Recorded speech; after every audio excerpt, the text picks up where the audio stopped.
Laptop, colour TV, scooty തുടങ്ങിയ ജനപ്രിയ വാഗ്ദാനങ്ങളുമായി ബീഹാർ നിയമസഭാ തെരഞ്ഞെടുപ്പിനുള്ള ദർശനരേഖ ബിജെപി പുറത്തിറക്കി. ആർജെഡി, ജെഡിയു, കോൺഗ്രസ് ഭരണം പിന്നാക്കാവസ്ഥയിലെത്തിച്ച ബീഹാറിൽ വികസനം കൊണ്ടുവരുമെന്നാണ് ബിജെപിയുടെ പ്രഖ്യാപനം.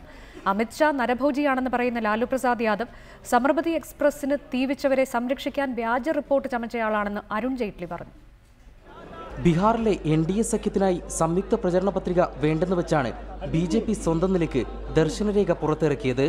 ഗ്രാമീണ നഗരമേഖലകളുടെ വികസനം, പിന്നോക്ക സമുദായാംഗങ്ങൾക്ക് തൊഴിൽ, സ്ത്രീ ശാക്തീകരണം തുടങ്ങിയ വിഷയങ്ങൾക്ക് ഊന്നൽ നൽകുന്നുവെങ്കിലും ജനപ്രിയ വാഗ്ദാനങ്ങളിലാണ് പാർട്ടിയുടെ പ്രതീക്ഷ.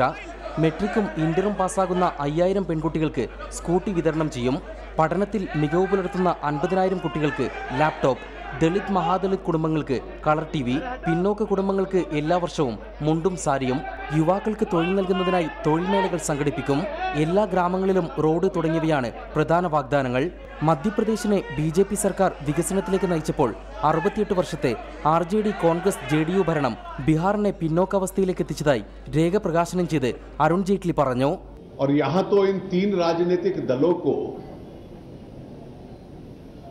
68 years, 68 वर्ष एक के बाद एक बिहार पे राज्य करने का मौका मिला है. അമിത്ഷാ നരഭോജിയാണെന്ന ലാലു പ്രസാദ് യാദവിന്റെ ആരോപണത്തിന് സബർമതി എക്സ്പ്രസ് തീവച്ചവരെ സംരക്ഷിക്കാൻ വ്യാജ റിപ്പോർട്ട് ചമച്ചയാളാണ് ലാലു എന്നായിരുന്നു ജെയ്റ്റ്ലിയുടെ പ്രത്യാരോപണം. BJPയുടെ പിന്തുണയോടെ ഭരണത്തിലിരുന്നപ്പോഴും നിതീഷ് കുമാർ വികസന ലക്ഷ്യത്തിൽ നിന്ന് പിന്നോട്ട് പോയെന്നും ജെയ്റ്റ്ലി കുറ്റപ്പെടുത്തി. പിന്നോക്ക വോട്ടർമാരെ കയ്യിലെടുക്കുന്നതിനായുള്ള ജനപ്രിയ വാഗ്ദാനങ്ങളാണ് BJPയുടെ ഈ ദർശനരേഖയിൽ ഏറെയും.